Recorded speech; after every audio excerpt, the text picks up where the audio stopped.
ॐ विष्णुपादाय कृष्णप्रेष्ठाय भूतले श्रीमते भक्तिवेदान्त स्वामिन्निति नामिने नमस्ते सारस्वते देवे गौरवाणी प्रचारिणे निर्विशेष शून्यवादी पाश्चात्यदेशतारिणे.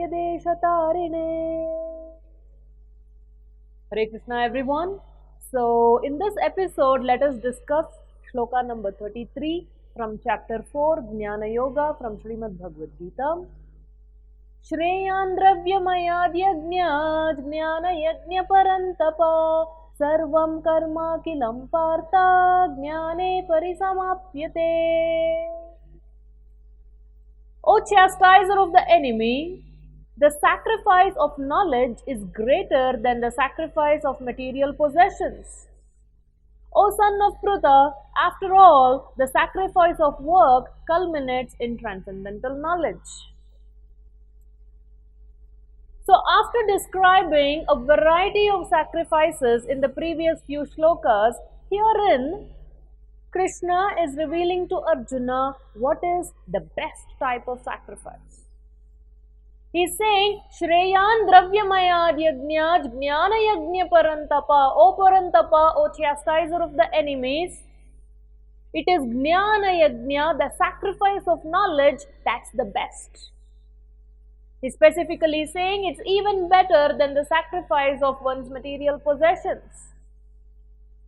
Also, in line number 3 and 4, Krishna is saying, Sarva karma akilam partha, O son of Pruta, O Arjuna, Sarva karma akilam, all the different works of work should also culminate in what? Jnane parisamapyate, it should culminate in knowledge. And what kind of knowledge? Transcendental knowledge, key point. Because in chapter 18, shlokas 20, 21 and 22, Krishna talks about knowledge in 3 different gunas, 3 different modes. Knowledge in the mode of goodness, knowledge in the mode of passion, and knowledge in the mode of ignorance. And Krishna, interestingly, is not talking about any of these knowledges. He is specifically talking about the knowledge that goes beyond the 3 gunas. That is why he is saying transcendental knowledge. So what is this transcendental knowledge and how is it best? How is it better than the knowledge in the 3 gunas? And it is the transcendental knowledge that actually brings the real happiness. And when I say the real happiness, because this knowledge functions at the level of the soul, not necessarily at the level of the body. It is not for some kind of sense enjoyment. It is not like using knowledge how to make more money. It is not the knowledge how to solve my material problems. It is not the knowledge how to optimize my sense enjoyment. This transcendental knowledge is to know about the Supreme Lord, about me, about the connection, and about to achieve the ultimate goal of life. And interestingly, there is this episode where Srila Prabhupada, my spiritual master, once he was conversing with one of the professors. And this professor, this was a long conversation, but I'll keep it short. Wherein Prabhupada asked, so what are you researching? What are you working on? And the professor said they are deeply studying how the blade of grass grows. Prabhupada said, well, very interesting. So he was, saying that, how we study this and that and so much of research. So he was saying by studying how a grass grows, he said because of that knowledge that he is gaining, he said that makes me happy. Which is true. Actually, knowledge does bring happiness. And he was, deriving happiness as a result of a study of this blade of grass, how it grows. And also they were analyzing why is the grass green in color. And Prabhupada said, well, let me tell you something, we have nothing against you studying how the grass grows, but he said, even before you did the research, the grass was growing and it is green in color. After your research also, the grass will keep growing and it will be green in color.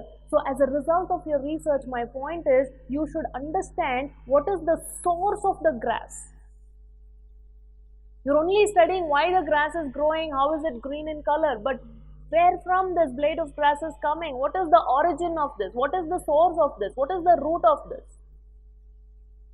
So point is, Prabhupada was making this key point, that no matter what you are studying in your life or what kind of works you are undertaking in your life, it should all be connected to Krishna. That's why Krishna is saying, Sarvam Karma Akilam. All kinds of karma should culminate in what? Jnana, transcendental knowledge. And what is that culmination in the transcendental knowledge? To know that Krishna is the source of everything. He is the maintainer of everything. He is the source of annihilation of everything. So people go on, doing PhD and this and that and masters and all kinds of study and research. But what's the ultimate point? We should come to the conclusion that yes, Krishna is the source of this. Krishna is the one who is actually making this grass grow.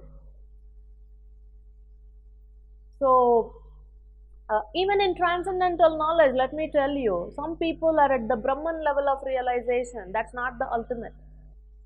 And then there is the Paramatma level of realization. That is also transcendental knowledge, but still that's not the complete one. But the ultimate transcendental knowledge is the realization that yes, Supreme Lord Krishna is a person. And as a person, he has his own personality. That's why we keep on saying supreme personality of Godhead. He's supreme. He has a personality which is supreme. And he is the head of all the demigods and all the other gods. So, okay, now that we understood from this shloka that yes, it's the transcendental knowledge that's the best. How does one get it? Is there a university that we can go and attend? Is there a course that you can register for, pay some fees and learn from someone? How do we get it? Or are there books that you study and get this transcendental knowledge? What is the process? Well, let's not speculate it. Krishna himself is going to reveal how to get this transcendental knowledge, and very, very, very important shloka, the next one coming up. So you definitely don't want to miss it. Stay tuned for the next several episodes, because it's going to take us a few episodes to cover this very important shloka coming up, which is chapter 4, shloka number 34. But all that and more coming up in the future episodes. Until then, please contemplate on all what we have discussed today. Take care. Hare Krishna.